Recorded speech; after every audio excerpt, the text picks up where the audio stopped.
ترک میخواد بده هیتو بده میده مسج که پنج بشه بنه فیتو بده پکت ترک کافه شیشه به جا امه. سلام.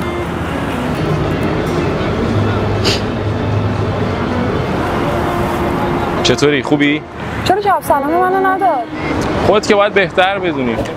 برادر من شما این چکو برگی بزنی که واسه شما پول نمیشه. ما تمام سرمایه رو زدیم تو این معامله، طرف کلاهبردار درآمده. شما یه بابا چقدر زبون نفهمی؟ برای چی گوشی تو جواب نمیدی؟ 3 ساعته با دوستام منتظرم تو دبی مال برام پول بزنی. آبرون جلوی همه دوستام رفت. با تو هم چرا حرف نمیزنی؟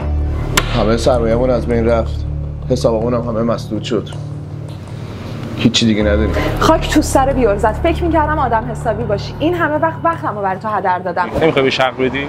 آخه نداره. اون روزایی که باید میبودی و بهش قوت قلب میدادی، نموندی کنارش. من چه آینده‌ای میتونستم داشته باشم با یه آدم ورشکسته؟ الان چه اوضاعش اوکی شده دیگه منو نمیشناسه؟ تو درست میگی ولی اونم الان اشتباه نمیکنه. مرد و زنی رو توی قلبشون حک میکنن که توی سختی‌ها و بالا پایین شدن‌های زندگی کنارشون بمونن. یه زن واقعی زنیه که مردش رو توی باخت و شکست هم دوست داشته باشه و الا که همه برنده ها رو دوست دارن.